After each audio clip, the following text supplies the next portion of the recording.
নবীজি সাল্লাল্লাহু আলাইহি ওয়াসাল্লাম একদিন বয়ানের মধ্যে বললেন, আন-নিকাহু নিসফুল ঈমান, বিবাহ হলো ঈমানের অর্ধেক।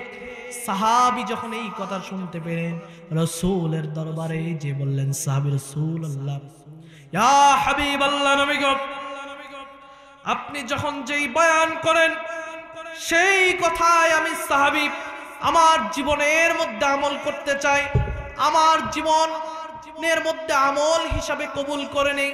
ইয়া রাসূলুল্লাহ, ইয়া হাবিবাল্লাহ, নবীজি আপনি যেই বিবাহের কথা বললেন, আমি সাহাবীর বিবাহ করতে মনে চাই, আমি সাহাবীরও বিয়ে করতে মনে চাই। ইয়া রাসূলুল্লাহ, ইয়া হাবিবাল্লাহ, আমি সাদ দেখতে এমন কালো আর খাটো, আমাকে দিয়ে মদিনার মধ্যে কোনো মেয়েকে দিয়ে আমার বিবাহ হবে না। এই মদিনার মধ্যে কোনো মেয়েকে দিয়ে আমার বিবাহ কেউ দিতে চায় না গো নবী। ইয়া রাসূলুল্লাহ, ইয়া হাবিবাল্লাহ, এটাই আমার জীবনের দুঃখ। রাসূল করিম সাল্লাল্লাহু আলাইহি ওয়াসাল্লাম সাহাবীর এই দুঃখ শুনে নবীজি ডাকতে বললেন, সাহাবী শোনো, টেনশনের কারণ নাই, তোমাকে একটা চিঠি লিখে দিচ্ছি। এই চিঠি নিয়ে মদিনার সম্ভ্রান্ত ব্যবসায়ী ইবনে ওয়াহাবের বাড়িতে যাবা। ইবনে ওয়াহাবের বাড়ির মধ্যে যেই চিঠি দিয়ে দিবে, হযরতে সাদ দেরি করলেন না, চিঠি নিয়ে ইবনে ওয়াহাবের বাড়ির দিকে গেলেন। ইবনে ওয়াহাবের বাড়িতে যে দরওয়াজার মধ্যে নক করলেন, দরওয়াজা খুললেন, ইবনে ওয়াহাবকে সালাম দিলেন। ইবনে ওয়াহাব সালাম নেওয়ার পরে বলতেছেন, কে তুমি? বললেন, বিশ্ব নবী আমারে তোমার দরবারে পাঠিয়ে দিয়েছে। ইবনে ওয়াহাব যখন এই কথা শুনলেন, বলতেছেন, কি জন্য আসছো? বিশ্ব নবীর চিঠিটা ইবনে ওয়াহাবের হাতে দিলেন। ইবনে ওয়াহাবের হাতের মধ্যে চিঠি দিয়ে ইবনে ওয়াহাব চিঠির মধ্যে রাসূলের নাম দেখলেন। রাসূলের নাম দেখে সেই কালো সাদকে বাড়ির মধ্যে সোফার মধ্যে বসালেন। বসে চিঠিটা সাদের সামনে খুললেন। চিঠিটা খোলার পরে ইবনে ওয়াহাব দেখতেছেন চিঠির মধ্যে সুন্দরভাবে লেখা, এই ছেলে, এই সাদের সাথে তোমার বিবাহের প্রস্তাব, তোমার কন্যার বিবাহের প্রস্তাব আমি বিশ্ব নবী পাঠিয়েছি, তোমার কন্যার সাথে এই সাদকে বিবাহ দিয়ে দিবেন। ইবনে ওয়াহাব যখন এই চিঠি দেখলেন, ইবনে ওয়াহাবের চক্ষু লাল হয়ে গেল, কপালের মধ্যে ঘাম চলে আসলো।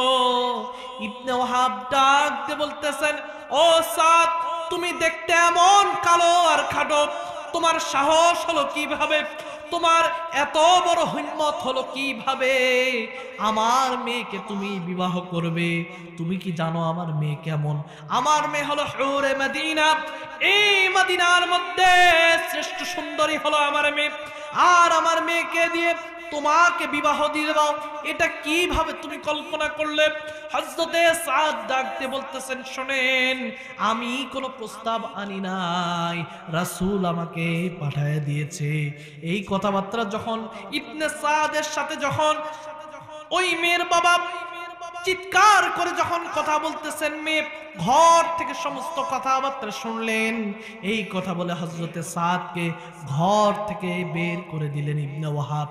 ইবনে ওয়াহাব বের করে দেওয়ার পরে মেয়ে ডাক দিয়ে বলতেছেন, আব্বাজান, কিসের জন্য এই ছেলেটাকে আপনি বের করে দিলেন? বলতেছেন, মা, এই ছেলের তো ধন দৌলত টাকা পয়সা কিচ্ছু নেই, দেখতে আবার কালো এবং খাটো, একে দিয়ে রাসূল তোমাকে বিবাহের প্রস্তাব পাঠিয়েছে, এরে কি তো দিয়ে তোমাকে বিবাহ দেয়া যায়?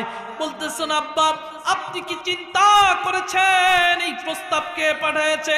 এই প্রস্তাব আল্লাহর পরে যার মর্যাদা, আল্লাহর পরে কুল মাখলুকাতের মধ্যে যার সম্মান, সেই বিশ্ব নবী এই বিবাহের প্রস্তাব দিয়েছে। আপনি যদি বিবাহ না দেন, রাসূল যদি মন খারাপ করে, আমি মেয়ের যৌবন সৌন্দর্য তো নষ্ট হয়ে যেতে পারে। জান আব্বা, আমি মেয়ে রাজি আছি, সাদকে ডাকেন, বিবাহের ব্যবস্থা করেন। হযরতে ইবনে ওয়াহাব দরওয়াজা খুলে দৌড়ে আবার সাদকে রাস্তা থেকে ধরে নিয়ে এসে বলেন, বাবা, আমারে মাফ করে দিও, তোমাকে দিয়ে আমার মেয়েকে বিবাহ দিব, যাও বিবাহের সরঞ্জাম রেডি করো। হযরতে সাদ রাদিয়াল্লাহু তাআলা আনহু হাসতে হাসতে রাসূলের দরবারে চলে গেলেন। বিশ্ব নবীর দরবারে যে পুরো ঘটনা খুলে বললেন, ইয়া রাসূলুল্লাহ, এই ঘটনা রাসূল করিম সাল্লাল্লাহু আলাইহি ওয়াসাল্লাম হযরতে সাদকে ডেকে বললেন, ও সাদ, টেনশনের আর দরকার নাই, তোমার বিবাহ ঠিক হয়ে গেছে, এখন বিবাহের মহারণা ব্যবস্থা করো। তোমার বিবাহের মহারণা 400 দিরহাম আমি রাসূল ঠিক করে দিলাম। হযরতে সাদ কামনে, ইয়া রাসূলুল্লাহ, জীবনে 40 দিরহাম একসাথে দেখে নাই, 400 দিরহাম কিভাবে শোধ করব মহারণা? তার মানে আমার আবার বিবাহ হবে না। রাসূল বললেন, যেহেতু বিবাহের ব্যবস্থা আল্লাহ রাব্বুল আলামিন করে দিয়েছেন, মহারণার ব্যবস্থাও আল্লাহ রাব্বুল আলামিন করে দিবেন।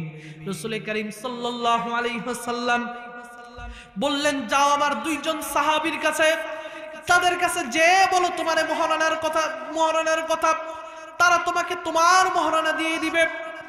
হযরতে সাদ রাদিয়াল্লাহু তাআলা আনহু সর্বপ্রথম হযরতে ওসমানের কাছে যে বললেন, ওসমান, আমার বিবাহ ঠিক হয়েছে, রাসূল করিম সাল্লাল্লাহু আলাইহি ওয়াসাল্লাম আমার বিবাহের জন্য 400 দিরহাম ঠিক করেছে। হযরতে ওসমান খুশি হয়ে হযরতে সাদকে 200 দিরহাম দিয়ে দিলেন।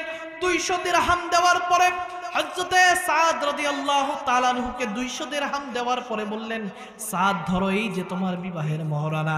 এই কথা বলে সাদ চলে গেলেন। আবার হযরত ওসমান ডাক দিয়ে বলতেছেন, ও সাদ, আসো, শুধু মহারণা দিয়ে কি বিবাহ হয়? বিবাহের জন্য তো কিছু খরচ আদি, কিছু সরঞ্জাম আদি কিনতে হয়, এই কিনারও তো তোমার কাছে টাকা নাই। এই যে ধরো 200 দিরহাম মহারণা, আর বিবির জন্য কিছু খরচার জন্য আরো 200 দিরহাম তোমারে দিয়ে দিলাম। এক পকেটের মধ্যে 200 দিরহাম মহারণা, আরেক পকেটে বিবির শাড়ি লিপস্টিক কেনার জন্য আরো 200 দিরহাম খরচ। আবার আরেকজন সাহাবীর কাছে গেলেন, ওই সাহাবীও 200 দিরহাম মহারণার দিলেন, আবার বিবাহের খরচের জন্য আরো 200 দিরহাম দিলেন। তার মানে এক পকেটে 400 দিরহাম বিবাহের মহারণা, আর এক পকেটে 400 দিরহাম বিবাহের খরচ। সাহাবী মদিনার বাজারের মধ্যে চলে গেলেন। মদিনার বাজারের মধ্যে যে সাহাবী বিবাহের জন্য শেরওয়ানি জুব্বা কিনছেন, স্ত্রীর জন্য শাড়ি কিনছেন, এই জিনিস বাজারগুলো করে সাহাবী যখন বিবাহের জন্য রওনা হবেন, হঠাৎ একটা আওয়াজ ভেসে আসলো, হাইয়া আলাল জিহাদ, হাইয়া আলাল জিহাদ, হাইয়া আলাল জিহাদ। সাহাবী যখন এই কথা শুনতে বললেন, হাইয়া আলাল জিহাদ, রাসূল জিহাদের ময়দানে ডাকছেন। সাহাবী মনে মনে ভাবলেন, আর বিবাহের জন্য আমি তো বিবাহ করতে চেয়েছিলাম, আমার ঈমানকে পরিপূর্ণ করার জন্য, ঈমানকে মজবুতির জন্য তো বিবাহ করতে চেয়েছিলাম, আর আজকে যদি জিহাদের ময়দানে যে আমার জীবনটা যদি আল্লাহর রাহে, আল্লাহর জন্য কুরবানি করে দিতে পারি, তাহলে তার আমার বিবাহের দরকার নাই। আবার দৌড়ে বাজারে সেই দোকানে গেলেন।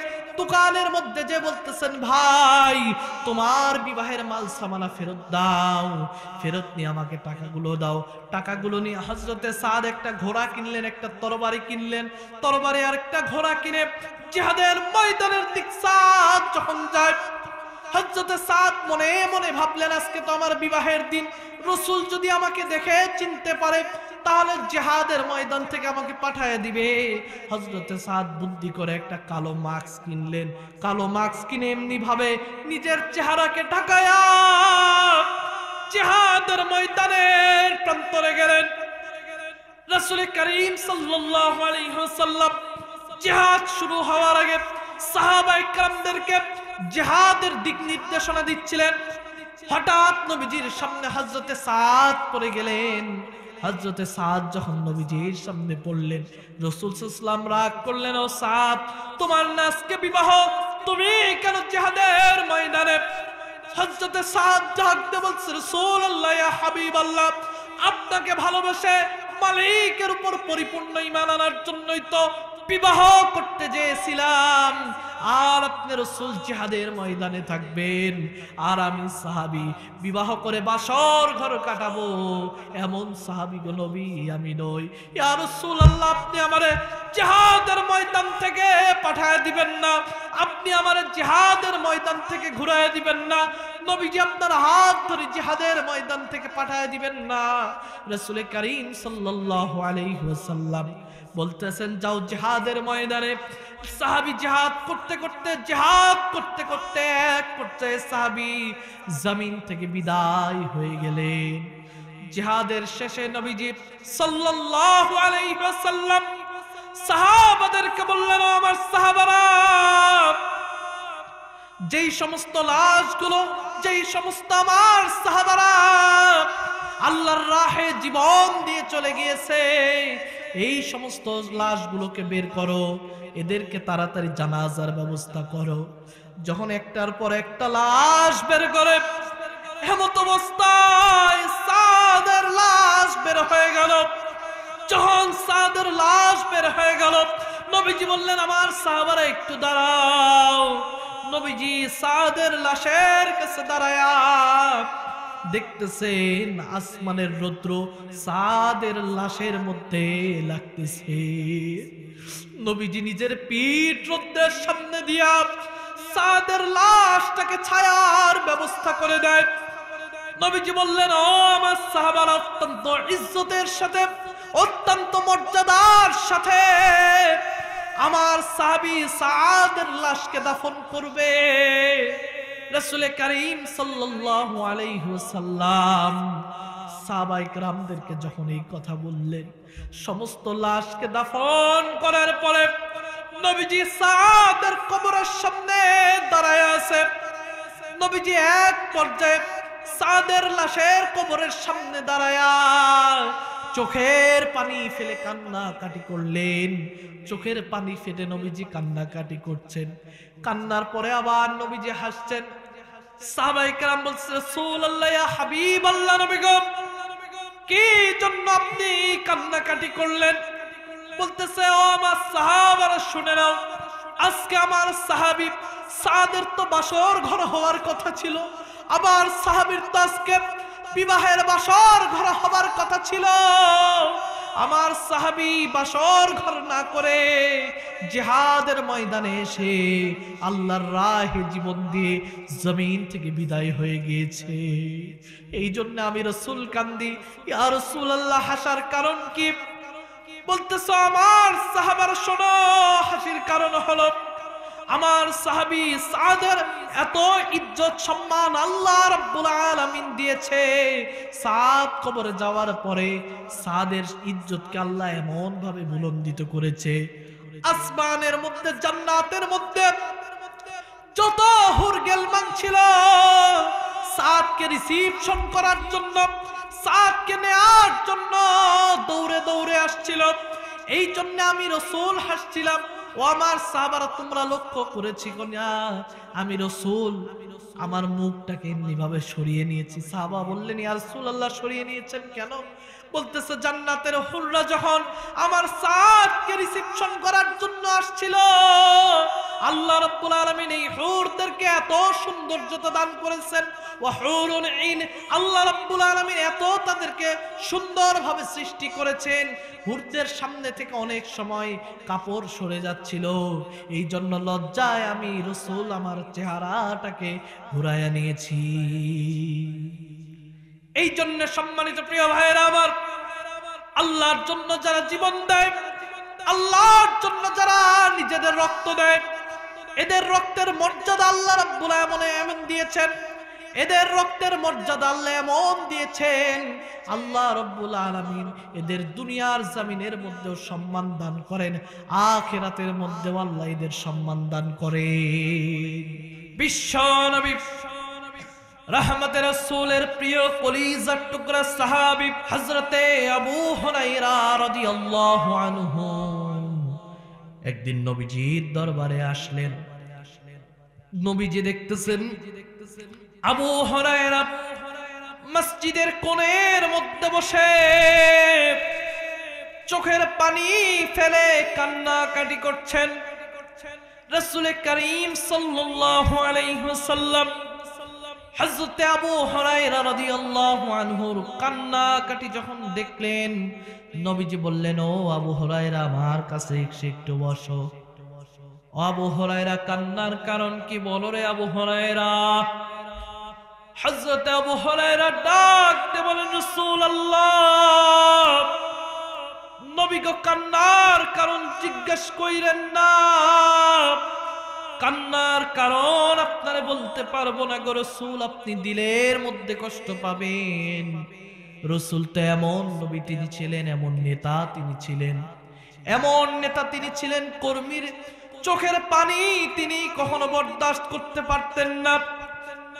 আমার বাংলার জমিনের নেতারা এমন নেতা হয়ে যায়, কর্মীকে বিপদের মধ্যে ফেলে দিয়ে নেতা বিদেশের মধ্যে পালায়।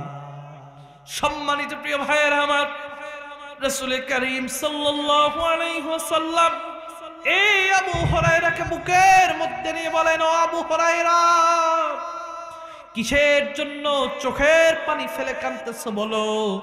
ইয়া রাসূলুল্লাহ, ইয়া হাবিবাল্লাহ, চোখের পানি ফেলে কান্নার কারণ হচ্ছে গো নবী, আমার মা আমাকে প্রহার করেছে, আমার মা আমাকে মেরেছে। ও নবী, আমার মা শুধু আমারে মারে নাই, আমার মা আমারে অপমান করেছে গো নবী, এই জন্যে চোখের পানি ফেলে কান্নাকাটি করতেছে গো নবী। রাসূল করিম সাল্লাল্লাহু আলাইহি ওয়াসাল্লাম বললেন, আবু হুরায়রা, কিসের জন্য তোমার মা তোমারে অপমান করলো, কিসের জন্য তোমার প্রহার করলো বলো? হযরত আবু হুরায়রা ডাক দিয়ে বলেন, নবীজি, গতকালকে রাত দেরি হয়ে গিয়েছে, আপনার দরবার থেকে মায়ের কাছে যাওয়ার জন্য দেরি হয়েছে, গভীর রজনীতে গতকালকে একটু বাড়িতে গিয়েছে, একটু দেরি হয়ে গিয়েছে। বাড়ির মধ্যে যখন নক করলাম, মা দরওয়াজা খুলে বলেন, ও আবু হুরায়রা, এত রাত পর্যন্ত কোথায় দেরি করলি বাবা বল? হযরত আবু হুরায়রা ডাক দিয়ে বলতেছেন, আম্মা জান, রাসূলের দরবারে আমি আবু হুরায়রা দেরি করেছি। যেই রাসূলের কদম চুমতে পারলে কুল মাখলুকাত ধন্য হয়ে যায়, সেই রাসূলের দরবারে আমি আবু হুরায়রা দেরি করেছি গো মা, এই জন্য আসতে দেরি হয়েছে। হযরত আবু হুরায়রা বললেন, এই কথা বলা মাত্র আমার মা চোখের ভুরু কঞ্চিত করলেন, চক্ষু লাল করে ফেললেন। হযরত আবু হুরায়রা রাদিয়াল্লাহু তাআলা আনহুকে মা ডাক দিয়ে বলতেছেন, ও আবু হুরায়রা, আমি মা আজকে নির্দেশ করলাম, হয় রাসূলের দরবার ছাড়বি, না হয় আমি মায়ের ঘর ছাড়বি। ইয়া রাসূলুল্লাহ, ইয়া হাবিবাল্লাহ, নবী গো, ফুস্তু রাব্বিল কাবা, কাবার মালিকের কসম করে বলি, আমার মালিক আমাকে আপনার প্রতি এত ভালোবাসা দান করেছেন, দুনিয়ার সব ছাড়তে পারি, আপনি রাসূলকে কোনোদিন ছাড়তে পারি না। রাসূল আমার ভালোবাসা, রাসূল আমার আলো আশা, রাসূল আমার প্রেম বিরহের মূল আলোচনা, রাসূল আমার কাজে কর্মের অনুপ্রেরণা।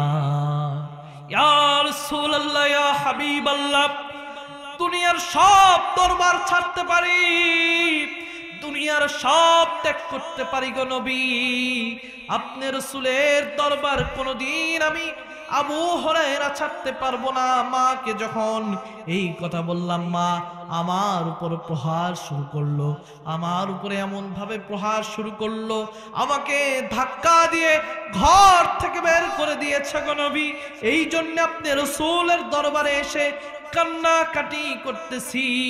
রাসূল করিম সাল্লাল্লাহু আলাইহি ওয়াসাল্লাম হযরত আবু হুরায়রার এই কথা শুনে নবীজি বললেন, আবু হুরায়রা, এটা তো মার তোমার বিষয়, এখানে আমি রাসূল কি করব? মায়ের বিরুদ্ধে আমি রাসূল তো কিছু বলতে পারি না, কারণ আল্লাহ রাব্বুল আলামিন এই জমিনের মধ্যে সব কিছুর চাইতে মায়ের মর্যাদা বেশি দিয়েছেন। মা এমন একটা বরকতের জিনিস, আপনি যদি মায়ের দিলকে খুশি করতে পারেন, আপনি যদি মায়ের কলিজাটাকে ঠান্ডা করতে পারেন, আল্লাহ রাব্বুল আলামিন আপনার উপর খুশি হয়ে যাবে। রাসূল করিম সাল্লাল্লাহু আলাইহি ওয়াসাল্লাম ডাকতে বললেন, রে আবু হুরায়রা, আমি রাসূল তো মায়ের বিরুদ্ধে কিছুই বলতে পারি না, কোনো অবস্থান তো আমি নিতে পারি না। হযরত আবু হুরায়রা বলতেছে, রাসূলুল্লাহ, আপনাকে আমার মায়ের বিরুদ্ধে কিছু বলতে বলিনি, আপনাকে আমি কোনো অবস্থান নিতে বলিনি গো নবী। আপনি তো আল্লাহর নবী, আপনি তো বিশ্ব নবী, আপনি তো রাহমাতাল লিল আলামিন। মাবুদের দরবারে আপনার হাত তুলতে দেরি হয়, দোয়া কবুল হতে দেরি হয় না। আপনি একটু আমার মায়ের হেদায়েতের জন্য মহান রব্বুল আলামিনের কাছে একটু দোয়া করেন। ইয়া রাসূলুল্লাহ, ইয়া হাবিবাল্লাহ, আমার দিল সাক্ষ্য দেয়, আমার দিল বলে, আপনি যদি আল্লাহ রাব্বুল আলামিনের দরবারে আমি আবু হুরায়রার মায়ের জন্য দোয়া করেন, আল্লাহ রাব্বুল আলামিন আপনার দোয়াকে কবুল করবে। এই কথা বলে হযরতে আবু হুরায়রা দেখলেন রাসূল করিম সাল্লাল্লাহু আলাইহি ওয়াসাল্লাম আবু হুরায়রার মায়ের জন্য মাবুদের দরবারে হাত তুললেন। হাত তুলে বললেন, আল্লাহ, আমার প্রিয় কলিজার টুকরা সাহাবী আবু হুরায়রার মায়ের কিসমতে আপনি হেদায়েত নসিব করে দেন। যখন এই দোয়া হযরত রাসূল আকরাম সাল্লাল্লাহু আলাইহি ওয়াসাল্লাম করলেন, দোয়া নবীজি করছেন, এই দোয়া এই কথা বলা মাত্র হযরত আবু হুরায়রা মসজিদ থেকে এক দৌড়ে বের হয়ে গেলেন। দুইজন সাহাবী দেখলেন আবু হুরায়রা বিনয়ী মানুষ, আবু হুরায়রা ভদ্র মানুষ, কখনো আবু হুরায়রা এমন ভাবে দৌড়ায় না। দুইজন সাহাবী পেছনে পেছনে দৌড়ায় যায়, পেছনে পেছনে দৌড়ায় যায় আবু হুরায়রাকে ধরলেন। ও আবু হুরায়রা, কেন এমনি ভাবে দৌড়াও, এমনি ভাবে কেন দৌড়াও? হযরত আবু হুরায়রা ডাক দিয়ে বলতেছেন, তোমরা জানো না, আমি জানি আমার আল্লাহ রাব্বুল আলামিন তার পেয়ারা হাবিবকে কত বেশি ভালোবাসে। আমি দেখতে চাই রাসূলের দোয়া আগে কবুল হয় না, আমি আবু হুরায়রা আগে বাসার মধ্যে পৌঁছাতে পারি। আমি দেখতে চাই রাসূলের দোয়া আমি আবু হুরায়রার বাসায় আগে পৌঁছাই না, আমি আবু হুরায়রা আগে বাসার মধ্যে পৌঁছাই। দৌড়ে বাড়ির মধ্যে যখন গেল, বাড়ির মধ্যে যে দরওয়াজায় যখন মা বলে আবু হুরায়রা আঘাত করেছে, মা দরওয়াজা খুললেন। বৃদ্ধা মানুষ আবু হুরায়রাকে ডাক দিয়ে বলতেছেন, বাবা, বাবা রে, আমি মা, অন্তরের মধ্যে অনেক আমার অনুশোচনা হয়েছে, তোরে মেরে আমার বড় ভুল হয়েছে। তুই তো দুনিয়ার কোন সাধারণ মানুষের কাছে যাস নাই, আল্লাহ রাব্বুল আলামিনের পেয়ারা রাসূলের দরবারে তুই তো সময় ক্ষেপণ করেছিস, দুনিয়ার কোন মানুষের দরবারে তুই তো যাস নাই। এই জন্য আমি মায়ের দিলের মধ্যে কষ্ট হয়েছে, তোকে মারার কারণে আমার দিলের মধ্যে বড় কষ্ট হচ্ছে, বড় আঘাত পেয়েছি। কিন্তু আবু হুরায়রা, আমি চক্ষু বন্ধ করে দেখি আমার মালিক আল্লাহ রাব্বুল আলামিন আমার অন্তরের মধ্যে হেদায়েতের নূর দান করেছেন। আবু হুরায়রাকে মা ডাকতে বলেন, সন্তান রে, আর দেরি করার দরকার নাই, আমারে নিয়ে যাও রাসূলের দরবারে। রাসূলের দরবারে যে বিপ্লবী কালেমা লা ইলাহা ইল্লাল্লাহু মুহাম্মাদুর রাসূলুল্লাহ, এই কালেমা পড়ায়া বাবা আমাদের মুসলমান বানায়া দাও। সম্মানিত প্রিয় ভাইরা আমার, হযরত আবু হুরায়রা রাদিয়াল্লাহু তাআলা নূর এই হাদিস দ্বারা প্রতীয়মান হয় যে মানুষের জন্য সব সময় হেদায়েতের দোয়া করা। যখন আপনি এক ভাইয়ের জন্য আপনি হেদায়েতের দোয়া করবেন, যখন আপনি এক ভাইয়ের জন্য হেদায়েতের দোয়া করবেন, আল্লাহ রাব্বুল আলামিন আগে সেই দোয়া আপনার জন্য কবুল করবেন। আর আজকে এই মাহফিলের মধ্যে আপনারা বসা, এই হাদিস থেকে আরেকটা শিক্ষা, দ্বীনের জন্য যখন কেউ সময় ব্যয় করে, দ্বীনের জন্য যখন কেউ কোরবানি করে, এই কোরবানি তার বৃথা যায় না। রাসূল করিম সাল্লাল্লাহু আলাইহি ওয়াসাল্লামের দরবারে একজন এসে বলতেছেন, ইয়া রাসূলুল্লাহ, ইয়া হাবিবাল্লাহ, নবীজি, আমরা তিন ভাইয়ের মধ্যে এক ভাই সব সময় আপনার দরবারে পড়ে থাকে, সব সময় আপনার কথা শুনে, অন্য কোনো কাজকাম করে না, ক্ষেত খামারের মধ্যেও যায় না, সংসারের কোনো খোঁজ খবর নেয় না। নবীজি আপনার দরবারে সব সময় পড়ে থাকে। আমরা দুই ভাই মাঠের মধ্যে কাজকর্ম করি, আমাদের বাবা মিলে ফসল আবাদ করি গো নবী, আমাদের এই ভাই কোনো কাজকর্ম করে না। ইয়া রাসূলুল্লাহ, আপনি একটু তাকে বলেন সে যেন আমাদের সাথে যেও কাজকর্ম করে। রাসূল করিম সাল্লাল্লাহু আলাইহি ওয়াসাল্লাম বলতেছেন, তোমাদের এই দুই ভাই যে এখানে সেই কথা বলছো, তোমার ভাই এই দরবারের মধ্যে পড়ে থাকে, তোমরা গত বছরের মধ্যেও তো ফসল আবাদ করেছিলে। বলতেছি, ইয়া রাসূলুল্লাহ, জি করেছি। তোমার এই ভাই এখানে কতদিন ধরে আসে? ইয়া রাসূলুল্লাহ, কিছুদিন ধরে আপনার দরবারে তার যাতায়াত। নবীজি বললেন, গত বছরের ফসলের কি অবস্থা, এই বছরের ফসলের কি অবস্থা? বলতে, রাসূলুল্লাহ, ইয়া হাবিবাল্লাহ, গত বছরে তিন ভাই মিলে, আমার আব্বাজান মিলে যেই পরিমাণ ফসল আবাদ করেছি, এই বছরে তার চাইতে দ্বিগুণ বেশি ফসল আল্লাহ রাব্বুল আলামিন আমাদেরকে দান করেছেন। রাসূল করিম সাল্লাল্লাহু আলাইহি ওয়াসাল্লাম বললেন, আমি রাসূল যা বুঝি তুমি তা বোঝো না, আমি রাসূল তুমি যা জানি তোমরা তা জানো না। তোমার এই ভাই আমার কাছে সময় দেওয়ার কারণে, আমি রাসূলের দরবারে সময় ক্ষেপণ করার কারণে আল্লাহ রাব্বুল আলামিন তোমাদের জান মাল, তোমাদের ফসলের মধ্যে বরকত দান করেছে।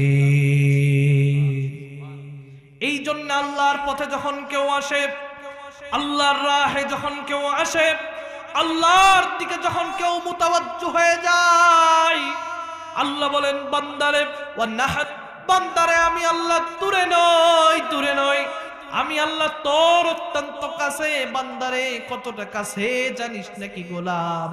ওয়ানাহানু আকরাবু ইলাইহি মিন হাবলিল ওয়ারিদ, তোর শাহরকটা তোর যতটা না নিকটে, আমি আল্লাহ রাব্বুল আলামিন তোর তার চাইতে বেশি নিকটে। সম্মানিত প্রিয় ভাইয়েরা আমার, আল্লাহ রাব্বুল আলামিন বলেন, ওয়াকালা রাব্বুকুম উদউনি আস্তাজিব লাকুম, বান্দা আমারে ডাক গোলাম, আমারে স্মরণ কর। ও বান্দা, তুই যদি আমি আল্লাহরে স্মরণ করিস বান্দা, আমি আল্লাহ তোরে স্মরণ করব। ফাযকুরুনি আযকুরুকুম ওয়াশকুরুলি ওয়ালা তাকফুরুন। আল্লাহ বলেন, বান্দা যদি আমি রবকে স্মরণ করে, আমি আল্লাহ তার স্মরণ করব। আমার কোন গোলাম যদি আমার দিকে হেঁটে হেঁটে আসে, আমি আল্লাহ তার দিকে দৌড়ে দৌড়ে যাই। আমার কোন গোলাম যদি আমার দিকে এক টাক করে গিয়ে আসে, আমি আল্লাহ তার দিকে এক হাত যাই। বান্দা যখন অন্তরের গভীর থেকে আল্লাহ বলে, একবার আল্লাহ বলে ডাক দেয়, আমি আল্লাহ রব্বুল আলামিন, আমি মাওলা কম পক্ষে আমার ওই গোলামের ডাকে ৭০ বার সাড়া দিয়ে দে। আল্লাহর চাইতে আপনার কেউ বেশি ভালোবাসে না, আল্লাহর চাইতে রাসূলের চাইতে বেশি আপনার কেউ মহব্বত করে না। রাসূল করিম সাল্লাল্লাহু আলাইহি ওয়াসাল্লাম হাদিসের মধ্যে বলেন, মান আহাব্বা সুন্নতি ফাকাদ আহাব্বানি ওয়া মান আহাব্বানি কানা মাই ফিল জান্নাহ। যে ব্যক্তি আমি রাসূলের সুন্নতকে ভালোবাসলো, যে আমি রাসূলের আদর্শকে মহব্বত করলো, যে আমার সুন্নতকে ভালোবাসলো, আমি রাসূল তারে ভালোবাসলাম, আর আমি রাসূল যারে ভালোবাসলাম, কানা মাহাব্বাতি কানা মাই ফিল জান্নাহ, আল্লাহ রাব্বুল আলামিন তার জান্নাত দান করে দিবে। এই জন্য রাসূলের সুন্নতকে মহব্বত করা, এখানে যুব সমাজের আজকে মাহফিল, যুবকদের আজকে মাহফিল। একটা বিষয়ে সতর্ক করা দরকার, এই মাহফিলগুলো জাতির রূহের প্রেসক্রিপশন। এই মাহফিলগুলো জাতির রূহের একটা প্রেসক্রিপশন। আজকে এই তাফসীরের মঞ্চের মধ্যে বসে, এই কোরআনের মঞ্চের মধ্যে বসে এক শ্রেণীর বক্তা গান গায়, এক শ্রেণীর বক্তা মুমতাজের গান এই তাফসীরের মঞ্চে বসে গায়। আরে এটা তো আমানত, এটা তো রাসূলের দেয়া পবিত্র আমানত, এটা তো সাধারণ কোনো চেয়ার নয়। আপনি ছোটস্থ একটা বক্তব্য প্রেজেন্টেশন 20 মিনিট করতে গেলে এখানে লিখে আনতে হয়। জাতীয় পার্লামেন্টে যখন কেউ কোনো বক্তৃতা দেয়, এখানে সুন্দর করে আগে লিখে আনা হয়। তার বুদ্ধিজীবী, তার পিএস কি বক্তব্য দিবে সুন্দর করে নোট করা হয়, তারপর প্রেজেন্টেশন করা হয়। আর একজন বক্তা এখানে 1 ঘন্টা 2 ঘন্টা কথা বলে, কোন দিক থেকে এই কথা আসে? এই কথা কোত্থেকে আসে? আল্লাহ রাব্বুল আলামিন বলেন, আমার রাসূল যখন তোমাদের সামনে কোনো কিছু বলে, ভেবো না এটা তার নিজের বানানো বক্তব্য। ওয়ামা ইয়ানতিকু আনিল হাওয়া ইন হুয়া ইল্লা ওয়াহিয়ুন ইউহা। আমার রাসূল, আমার নবী নিজে কিছু বলে না, যতক্ষণ না আমি আল্লাহ রাব্বুল আলামিন আমার পেয়ারা হাবিবকে না বলি। সম্মানিত প্রিয় ভাইয়েরা আমার, এই তাফসীরের মঞ্চ হলো পবিত্র মঞ্চ। এক শ্রেণীর বক্তা দেখা যায় এই মঞ্চের মধ্যে বসে কৌতুক করে, এই মঞ্চের মধ্যে বসে হাসাহাসি করে। ওয়াল্লাহি বিল্লাহি তাল্লাহি, আল্লাহর নামে কসম করে বলি, এই মঞ্চে বসার ন্যূনতম যোগ্যতা, ন্যূনতম আমল আমি শিহাবের মধ্যে নাই। আজকে 3 বছর হয়ে গেল আপনারা আমাকে দাওয়াত করেন, 3টা বছর ধরে আপনাদের সামনে কথা বলি।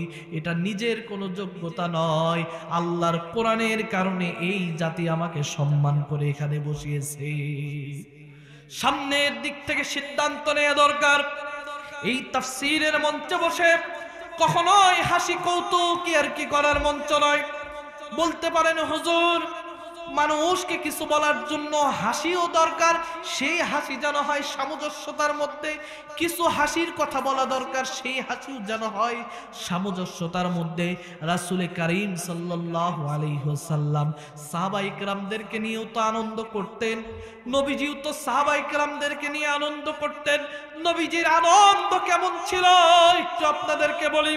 রাসূল কারীম সাল্লাল্লাহু আলাইহি ওয়াসাল্লাম এমনি ভাবে একদিন এক চেয়ারের মধ্যে বসা, সামনে অনেকজন সাহাবায়ে কেরাম সামনের মধ্যে বসা। একজন সাহাবীর গায়ের মধ্যে কোনো চাদর ছিল না, পিঠের মধ্যে ফাঁকা ছিল।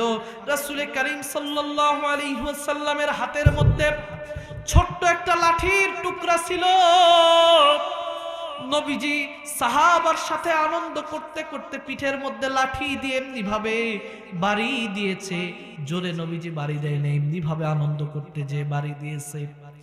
যখন নবীজি বাড়ি দিয়েছে, বাড়ি দেওয়ার পরে সাহাবী ওখান থেকে দাঁড়ায় গেল, বলতেছে, ইয়া রাসূলুল্লাহ, ইয়া হাবিবাল্লাহ, আপনি আমার পিঠের মধ্যে লাঠি দিয়ে আঘাত করলেন, আপনি আমার পিঠের মধ্যে বাড়ি দিলেন। ইয়া রাসূলুল্লাহ, ইয়া হাবিবাল্লাহ, নবী গো, আমিও আপনার পিঠের মধ্যে আঘাত করব, পিঠের মধ্যে বাড়ি দিব। সাহাবায়ে কেরাম রাদিয়াল্লাহু তাআলা আনহুম সামনের দিক বসা, প্রত্যেকটা সাহাবীর চেহারা রক্ত লাল বর্ণিত হয়ে গেল। কি রে, রাসূলের গায়ে আঘাত করতে চাই, যেই রাসূলের চেহারার মধ্যে একটা মাছি বসা হারাম ছিল। রাসূল কারীম সাল্লাল্লাহু আলাইহি ওয়াসাল্লামকে আল্লাহ এত সুন্দর ভাবে বানিয়েছেন, যেই রাসূলের গায়ের মধ্যে একটা মাছি বসা হারাম ছিল। আম্মা জান আয়েশা সিদ্দিকা রাদিয়াল্লাহু আনহা বলেন, আমার রাসূল কেমন সুন্দর জানো নাকি? আমার রাসূল দেখতে কত সুন্দর জাতি জানো নাকি? শোনো, লানাশ শামসুন ওয়ালিল আফাকি শামসুন ওয়া শামসি আফদালু মিন শামসিস সামাই ফাইন্নাশ শামসা তাতলু বাদাল ফাজরি ওয়াশ শামসু তাতলু বাদাল ইশাই। ও জমিনের মানুষেরা শোনো, আমার রাসূল কত সুন্দর জানো নাকি? আল্লাহর আসমানের একটা সূর্য আছে, আমি আয়েশারও একটা সূর্য আছে, তবে আল্লাহর আসমানের সূর্য উদিত হয় ফজরের নামাজের পর, আর আমি আয়েশার সূর্য উদিত হয় ঈশার নামাজের পর। রাসূল করিম সাল্লাল্লাহু আলাইহি ওয়াসাল্লামের কলিজার টুকরা প্রিয়তমা স্ত্রী আম্মা জান আয়েশা বলেন, একদিন একটা ছোট্ট কুপি ধরায়া কাঁথা সেলাই আমি করতেছিলাম।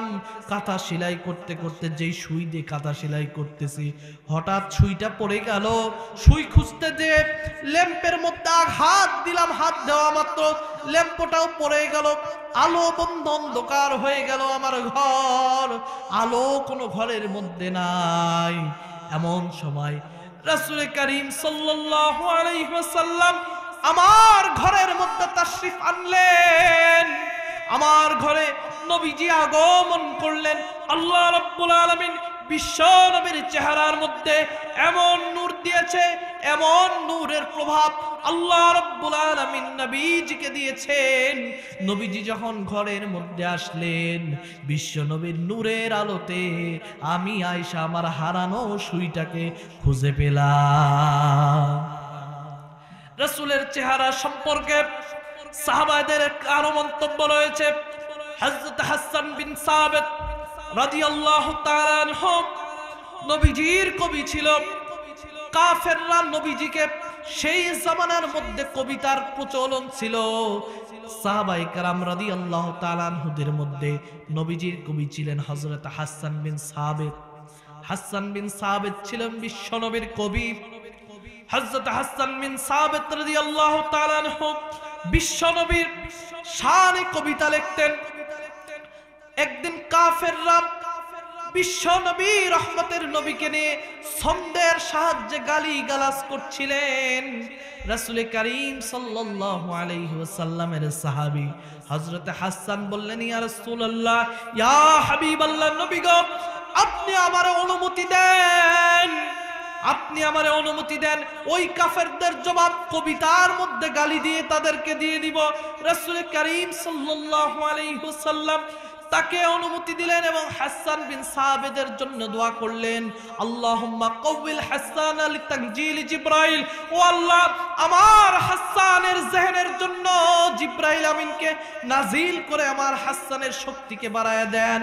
হযরত হাসান বিন সাবিত বলতেছেন, ইয়া রাসূলুল্লাহ, ইয়া হাবিবাল্লাহ, ওই কাফেরদের মধ্য থেকে আপনার ইজ্জতকে, আপনার সম্মানকে এমন ভাবে নবী গো বের করব, আটার মধ্যে, ময়দার মধ্যে চুল পড়লে যেমনি ভাবে টেনে বের করে চুলের মধ্যে কোনো আটা লাগে না, চুলের মধ্যে কোনো ময়দা লাগে না, ঠিক তেমনি কাফেরদের থেকে আমি আপনাকে বের করে নিয়ে আসব। হযরত হাসান বিন সাবিত বলেন, জ্যোৎস্না প্লাবিত রাত্রে একদিন ঈশার নামাজ হয়ে গেল। সাহাবায়ে কেরামরা মসজিদ থেকে চলে গেলেন।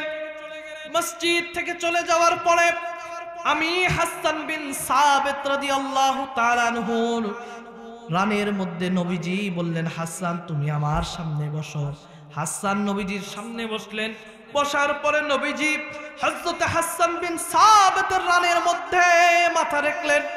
হাসান বিন সাবিত রাদিয়াল্লাহু তাআলা আনহু রানের মধ্যে যখন মাথা নবীজি রাখলেন, নবীজি সাল্লাল্লাহু আলাইহি ওয়াসাল্লাম হযরত হাসান বিন সাবিতের রানের মধ্যে মাথা রেখে নবীজি ঘুমায়া গেলেন।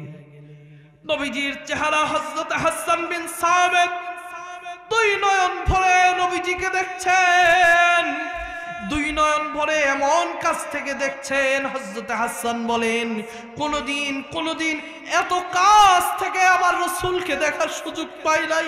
আজকে যেহেতু আমার কোলে রহমতের নবী মাথা দিয়ে শোয়া, আজকে কলিজা দিয়ে প্রাণ ভরে আমার নবীকে আমি দেখব।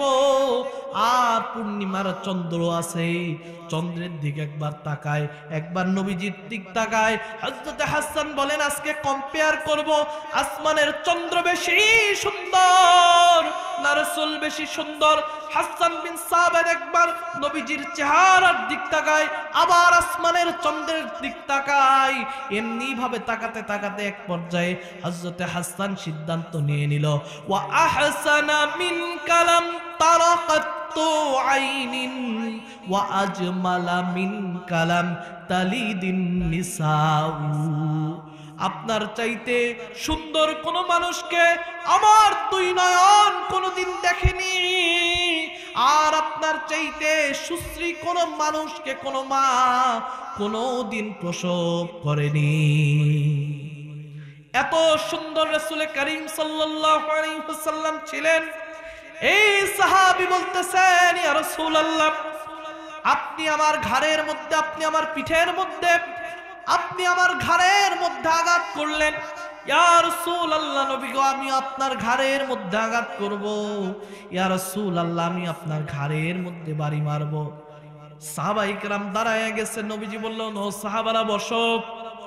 নবীজি সাল্লাল্লাহু আলাইহি ওয়াসাল্লাম হাতের লাঠিটা সাহাবার হাতে দিয়ে বলেন, ও সাহাবী, নাও হাতের লাঠি, হাতের মধ্যে নাও, আমি রাসূলের গায়ের মধ্যে মারো।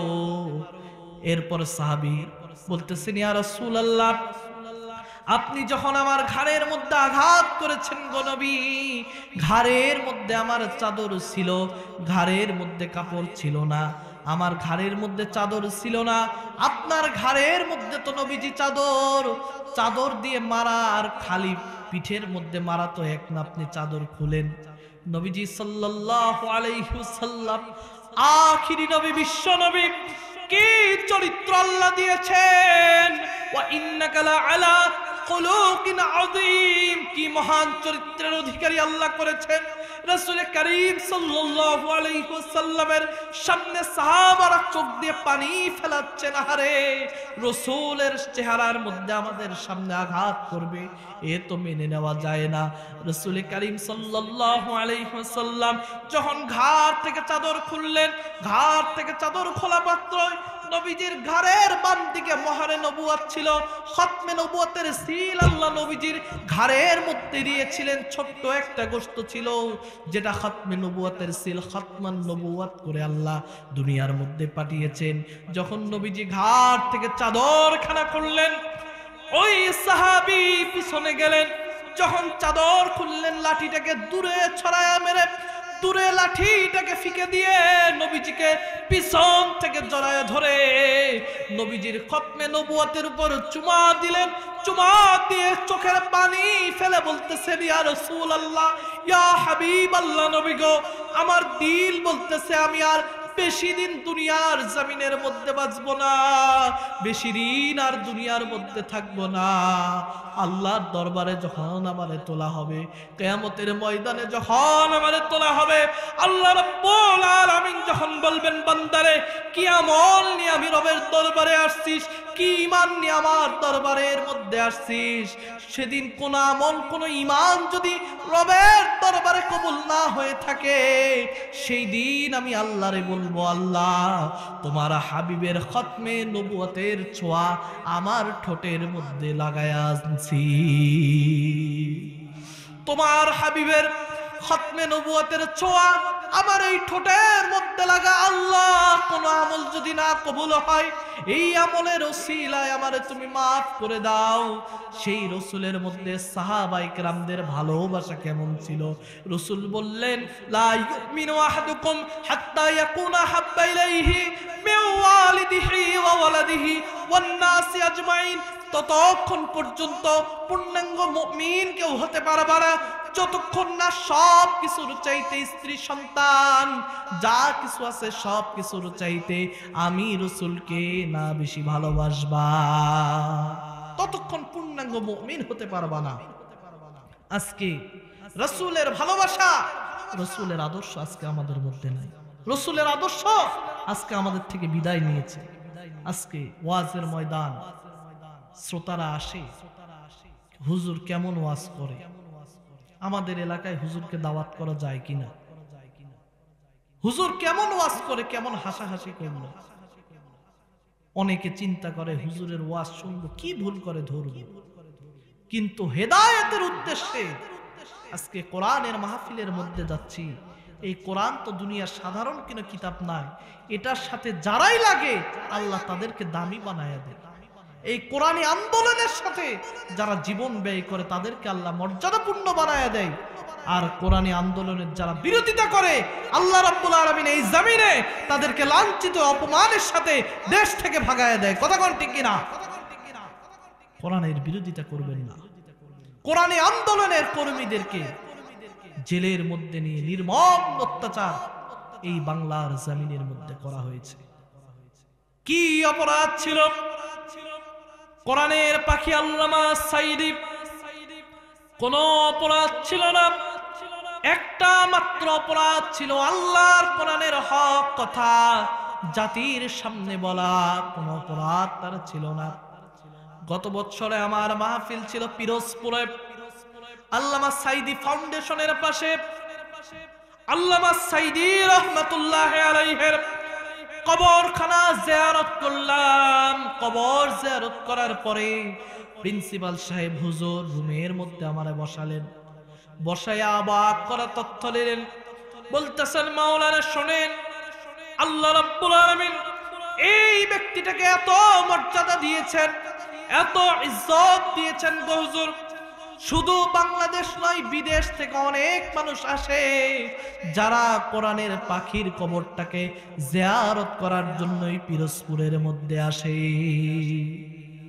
শুধু বাংলাদেশ নয়, ভারত থেকে বিশ্বের অনেক দেশ থেকে আল্লাহর কোরআনের পাখির কবরটাকে জিয়ারত করার জন্য আসে, কোরআনের পাখির কবরটাকে দেখার জন্য আসে। কোনদিন সরাসরি আল্লাহর এই কোরআনের পাখিকে দেখি নাই। এত বক্তার ওয়াজ শুনবেন, যতগুলো বক্তা বাংলাদেশে আছে সবার ওয়াজ শুনবেন। কোরআনের পাখি আল্লামা সাঈদী রহমাতুল্লাহ আলাইহির ওয়াজ শুনবেন। ওয়ানার ওয়াজের মধ্যে এত তথ্য পাবেন, এত নতুনত্ব পাবেন যা বাংলার জমিনের কোনো বক্তার কাছ থেকে আপনি পাবেন না। এত আল্লাহ রাব্বুল আলামিন তার কলবে নূর দিয়েছিলেন, তার কলবে আল্লাহ এমন বাতি দিয়েছিলেন। আল্লাহ রাব্বুল আলামিন এমনি সাঈদী তৈরি হয় নাই। আমাদের কাছে অনেকে এসে বলেন, হুজুর একটু দোয়া করবেন আমার সন্তানটা যেন বড় হয়। মাদ্রাসার মধ্যে দিয়ে এসেছি, পালায় আসে, আমার সন্তান আমার কথা শোনে না। কেমন করে আপনার সন্তান আপনার কথা শুনবে? ছোট থেকেই তো সন্তানটাকে কোরআনের উপরে বড় করে নাই। আপনার সন্তান তো 31st নাইট করবে, আপনার সন্তান তো শেষের রাত, ইংরেজি মাসের শেষের রাত 31st নাইট, যেটা মুসলমানদের কোন সংস্কৃতি নয়, এটা একটা ইহুদিদের সংস্কৃতি। 31st নাইট এটা কোন মুসলমান করতে পারে না। 31st নাইটের পিকনিক করাও হারাম। রাসূল করিম সাল্লাল্লাহু আলাইহি ওয়াসাল্লাম বললেন, বিজাতিদের কোনো আদর্শ কোনো মুমিনদের জন্য নয়। রাসূল করিম সাল্লাল্লাহু আলাইহি ওয়াসাল্লাম কিয়ামতের ময়দানে হাউজে কাউসারের পাশে যখন নবীজি থাকবেন, হাউজে কাউসারের পানি যখন উম্মতদেরকে খাওয়াবেন, এমত অবস্থায় কিছু উম্মতকে ফেরেশতারা সরায়া দিবে, যাও সুহকান দূর হয়ে যাও। রাসূল করিম সাল্লাল্লাহু আলাইহি ওয়াসাল্লাম ডাকতে বলবেন, ও ফেরেশতারা, আজকে আমার উম্মত বড় অসহায়, আমার উম্মত আজকে বড় পিপাসার্ত। কিসের জন্য আজকে হাউজে কাউসারের পাশ থেকে সরায়া দিচ্ছ বলো? ফেরেশতারা ডাকতে বলবেন, রাসূলুল্লাহ হাবিবাল্লাহ নবী গো, এরা দুনিয়ার জমিনের মধ্যে আপনার সেই উম্মত যারা দুনিয়ার জমিনের মধ্যে আপনার রেখে আসা আমানতের খেয়ানত করেছে। এরা হলো আপনার সেই উম্মত, যে উম্মতেরা বিজাতিদের দ্বীন গ্রহণ করেছে। আজকে যৌতুক প্রথা, গায়ে হলুদের প্রথা বিবাহের মধ্যে, যেই গায়ে হলুদের প্রথা মুসলমানদের দেশে পরিচালনা হয়, এই গায়ে হলুদের প্রথা কোনো মুসলমানদের সভ্যতা নয়। এটা কোনো মুসলমানদের সভ্যতা নয়। এঙ্গেজমেন্ট যে করেন এটা কোনো মুসলমানদের সভ্যতা নয়, এটা টোটালি একটা খ্রিস্টান জাতীয় সভ্যতা। এটা কখনো কোনো মুসলমানদের সভ্যতা নয়। গায়ে হলুদ করা, বিবাহের মধ্যে গান বাজনা বাজানো, এগুলো কোনো মুসলমানদের সভ্যতা নয়, এগুলো বিজাতিদের সংঘর্ষ। রাসূল করিম সাল্লাল্লাহু আলাইহি ওয়াসাল্লামের সামনে ফেরেশতারা বললেন, ইয়া রাসূলুল্লাহ, ইয়া হাবিবাল্লাহ, দুনিয়ার মধ্যে যে দাঁত ভাঙা দিন আপনি রেখে এসেছিলেন, এরা সেই বিজাতীয় সভ্যতা দুনিয়ার জমিনের মধ্যে মেনে নিয়েছে। ইয়া রাসূলুল্লাহ, এরা আপনার উম্মত না। রাসূল বলবেন, সকাল সকাল সর পাগলা, আজকে হাউজে কাউসারের পানি তোদের জন্য না। যুবক ভাইরা, আজকে এখানের মধ্যে বসা, কি জন্য আপনি 31st নাইট করবেন? কেন আপনি 31st নাইট করবেন? ওটা তো ইহুদিদের সংস্কৃতি, ওটা ইহুদি বিজাতীয় কুকুরের সংস্কৃতি, এটা কোনো মুসলমানের সংস্কৃতি হতে পারে না। কেন আপনি এটা মানবেন? মুসলমানদের জন্য সবচেয়ে আল্লাহ রাব্বুল আলামিন দান করেছেন দুইটি ঈদের দিন, একটা হলো ঈদুল ফিতর আর একটা হচ্ছে ঈদুল আযহা। মুসলমানদের তো আনন্দের দুইটা দিন। মুসলমানদের আনন্দ হচ্ছে রমজান, মুসলমানদের আনন্দ হচ্ছে মুহররম, এগুলো হচ্ছে মুসলমানদের আনন্দের দিন। আজকে কিভাবে জাতিকে শিক্ষা দিবেন? আজকে আমাদের সন্তানরা এগুলো জানবে কিভাবে? বই থেকে তো আবু বকরের জীবনী তুলে দিয়েছে, শিক্ষা কার্যক্রম থেকে তো হযরত ওমরের জিন্দেগি তুলে দিয়েছে, শিক্ষা কার্যক্রমে তো লাল গরু নামক একটা নীতিমালা ঢুকানো হয়েছে। কিভাবে এই জাতি শিখবে? আল্লাহ যদি আজকে এই জালেমকে বাংলার জমিনের মধ্যে রাখতেন, এই জাতিকে কোরআন সুন্নাহ থেকে বিমুখ করার জন্য আর বেশি দিন দরকার ছিল না, 2-1 বছরে এই জাতি কোরআন থেকে বিমুখ হয়ে যেত। সম্মানিত প্রিয় ভাইরা আমার, খুব দিল থেকে কষ্ট নিয়ে কথাগুলো বলতেছি। আগে সকালবেলা ফজরের নামাজের পর রাস্তায় যখন হাঁটাহাঁটি করতাম, তখন শুনতে পাওয়া যেত কোরআনের আওয়াজ, মক্তবের মাইকের আওয়াজ শুনতে পাওয়া যেত। আজকে সকাল 6টার দিক করেছে ব্রাকের স্কুল। এটা ইহুদিদের সংস্কৃতি, এটা কোনো মুসলমানদের নয়। আপনি কি বোঝেন না কোরআন থেকে জাতি থেকে দূরে রাখার কি ষড়যন্ত্র তাদের? আজকে সকাল 6টায় কেন ব্রাক স্কুল করবে? কেন সকাল 6টায় ইংলিশ মিডিয়াম করবে? তাহলে কোরআন শিক্ষা করবে কখন সন্তানেরা? যদি কোরআন শিক্ষা আপনার সন্তানকে না করতে পারেন, কোরআনের নূর আপনার সন্তানের কলবে যদি আপনি না ঢুকাতে পারেন, কোরআন ভিত্তিক যদি সমাজ ব্যবস্থা আপনি না করতে পারেন, এই সন্তান মরণের পর আপনার জানাজাও করতে পারবে না। আজকে বাপের জানাজা হয়, বাপের জানাজায় সন্তান জানাজার দোয়া পড়তে পারে না, জানাজার নিয়ম জানে না, জানাজার পরে বাপকে মাটি দেওয়ার পরে কিভাবে জিয়ারত করবে তা জানে না, সূরা ইয়াসিন পড়ে বাপের কবরের সামনে পড়তে পারে না। এর চাইতে দুর্ভাগ্য, এর চাইতে জাতির দুর্দশা আর কি হতে পারে? সম্মানিত প্রিয় ভাইরা, প্রথমেই বলেছি রাসূলের সুন্নাত থেকে যে যত বিরোধে চলে যায়, যে যত রাসূলের সুন্নাত থেকে দূরে সরে যাবে, তার মূল্যায়ন তত দুনিয়ার মধ্যে কমে যাবে। যেই কথা বলছিলাম, আল্লামা সাইদি এমনি তৈরি হয়নি। আল্লামা সাইদি রাহমাতুল্লাহ আলাইহির বাবা ইউসুফ সাইদি এমন একজন মানুষ, তিনি ছিলেন ফুরফুরা দরবার শরীফের মধ্যে প্রোগ্রাম হচ্ছে, পীর সাহেব বললেন, এখানে এমন কোন ব্যক্তি আছো বালেগ হওয়ার পর থেকে তাকবীরে উলা ছোটে নেই, এমন কোন ব্যক্তি আছো বলো। সেই সময় সবার হাত মাটির মধ্যে মুখ নিচা করে রয়েছে। সেই সময় একজন ব্যক্তি হাত তুলেছে, পীর সাহেবকে বলতেছেন, হুজুর, কখনো কোনো দিন আমার বালেগ হওয়ার পর থেকে তাকবীরে উলা ছোটেনি, এটা আর কেউ নয়, আল্লামা সাইদি রাহমাতুল্লাহ আলাইহির কলিজার টুকরা আব্বাজান। এমনি সাইদি হয়নি, সাইদি হওয়ার জন্য অনেক কষ্ট হয়েছে। কি আমলওয়ালা মানুষ তিনি ছিলেন। যখন ওয়াজের ময়দানে আল্লামা সাইদি রাহমাতুল্লাহ আলাইহি যেতেন, মায়ের কাছে যেয়ে বলতেন, মা, ওয়াজের জন্য যাচ্ছি, মা আপনি আমার জন্য একটু দোয়া করে দেন। মাকে এত বেশি ভালোবাসতেন, মায়ের ফুল সাইদি সাহেব নিতেন। আল্লাহ এত জবানের মধ্যে বরকত দান করেছিলেন, মাকে অত্যন্ত বেশি পরিমাণে তিনি ভালোবাসতেন। আজকে সন্তানরা মায়ের ভালোবাসা থেকে বিমুখে চলে গিয়েছে। আল্লাহ বলেন, ওয়াকাল্লাবুকা কুদু ইল্লা ইয়াহু ওয়া বিল ওয়ালিদাইনি ইহসানা। মা বাপের খেদমত কর, মা বাপের সেবা কর, মা বাপের খেদমত কর গোলাম, মা বাপের সেবা কর, মা বাপের সাথে সৎ আচরণ কর, ব্যবসার মধ্যে কাস্টমার নেই, ফসল ক্ষেত খামারের মধ্যে ফসল ভালো হয় না, মা বাবার কাছ থেকে বেশি বেশি দোয়া নেন, মায়ের কাছ থেকে বেশি বেশি ফু নেন। দুনিয়ার সমস্ত হুজুরদের কাছ থেকে যদি পানির গ্লাস এগিয়ে দিয়ে বলেন হুজুর ফু দিয়ে দেন, সমস্ত হুজুরগুলো পানির গ্লাসের মধ্যে ফু দিয়ে আপনার জন্য দোয়া করলে কবুল হতেও পারে, নাও হতে পারে। আর গভীর শ্রদ্ধানীয় ব্যক্তি মা, গভীর শ্রদ্ধা ব্যক্তি আব্বা, আপনার মাথার মধ্যে যদি হাত দিয়ে বলে বাবারে দোয়া করে দিলাম, তোর জন্য আমার কলিজা থেকে দোয়া করলাম, আল্লাহর কসম করে বলি দুনিয়ার হুজুরদের ফু কবুল হতেও পারে, নাও হতে পারে, কিন্তু এই মা বাপের ফু সর্বপ্রথম আরশে আজিমে মহান রবের দরবারে কবুল হয়ে যাবে।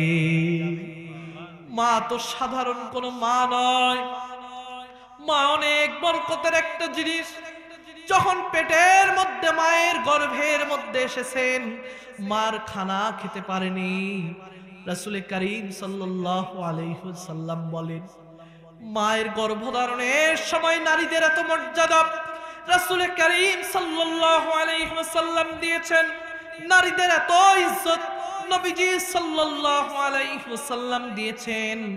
যখন নারীরা গর্ভাবস্থায় যখন খাবার খাইতে পারে না, যখন বমি করে ফেলে, না খেয়ে যখন থাকে, আল্লাহর নবী বিশ্ব নবী বললেন রোজা রাখলে যেই সওয়াব হয় আল্লাহ রাব্বুল আলামিন ওই সময় মায়ের জাতিকে সেই সওয়াব দান করে।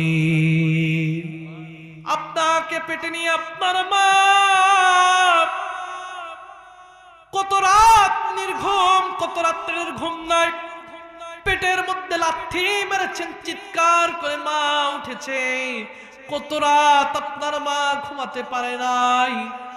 মায়ের এমন বড় মর্যাদা, মায়ের এত বড় গুরুত্ব, রাসূল বললেন নির্ঘুম যেই রাতগুলো মা কাটায়, ওই রাতগুলোতে তাহাজ্জুদের নামাজ পড়লে যেই সওয়াব হয় আল্লাহ রাব্বুল আলামিন সেই সওয়াব মায়েদের আমলনামার মধ্যে দান করে দেন।